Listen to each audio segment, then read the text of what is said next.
Sa dili pa sila magpakilig sa ato ang gikahinamang JulieVerse concert karong Sabado, anhiuna sila magsabwag og love sa atong programa. And we're so lucky to have them this morning. Busa, let's all welcome the only Asia's Limitless Star, Miss Julianne San Jose, ug ang multi-talented Kapuso Heartthrob, Rayver Cruz. Welcome to our set. Yes, thank you so much for having us again. Welcome to Cebu, Ray. Thanks. Hello Welcome to... Finally! I know. Hindi na tayo sa Zoom lang. So, we're very happy to be here. Hello sa inyo lahat. Before we start our kwentuhan this morning, may pa-short game muna tayo. Pampa-good vibes lang sa mga bisita natin, sa mga viewers natin. And of course, para we'll find out gan talaga kalakas yung connection niyong dalawa, Julie and Rayver. Pero dapat in unison yung sasagutin itong mga questions ko. And you have to wait for my cue, ha? Dapat after my 3, 2, 1, go. Para talaga 3, 2, sabay-sabay. 1, go, and then answer. Yes. And ito with a twist. Okay. Dapat eye to eye talaga. Oh. You are in your own JulieVerse talaga, ha? Like that. First off, mountain or beach. 3, 2, 1, go! Mount! Singing or dancing? In 3, 2, 1, go! That's... Ano yung favorite food ni Rayver? Ayan, eye to eye, ha? In 3, 2, 1, go! Spaghetti! Oh. Ano yung favorite pastime ni Julie? In 3, 2, 1, go! Play Guitar. instruments. Oh, tama. Same. Eto, we'd like to know this one. A special place for both of you. Dapat eye to eye, Rayver. In 3, 2, 1, go! Sikiyor! Ay! Ay! Hindi namin alam yan. Kasi nakita namin yung heel ng Limitless Trilogy.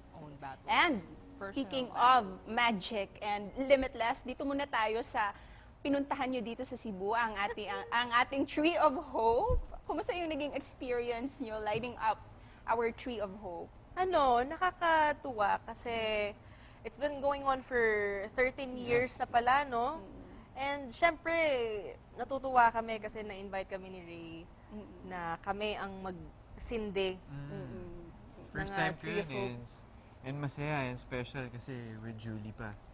Plus, makakatulong ka pa, di ba? Kasi Yes, nga- the proceeds will go to GMA Kapuso Foundation, of course.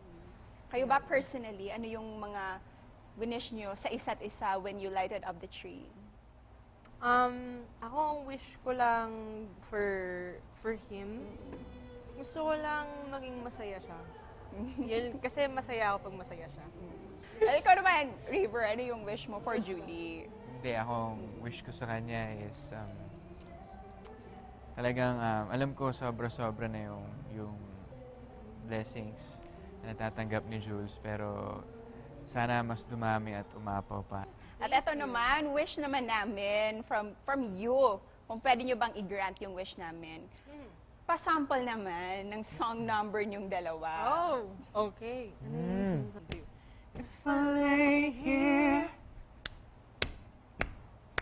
if I just lay here, would you lie with me and just forget the world?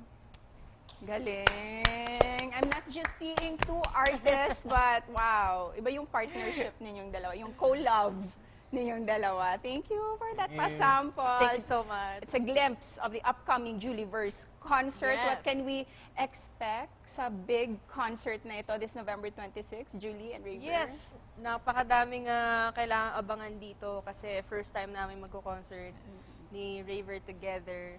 And this is different from the past concerts that I've done. And it's more special kasi kasama ko si Rayver. And then, syempre, kasama namin dyan si Mavi Ligaspi and si Kailin Alcantara. This coming New Year din, 2023, may bago na naman kayong pasabog. Ano itong handog nyo for your fans? Basta may project po kami together. Hindi po namin pwedeng sabihin pero pinag-uusapan na po, pinapaplanuhan na po. Ayan. And before we end this interview, what's your message of hope naman para sa ating mga viewers all over Central and Eastern Visayas?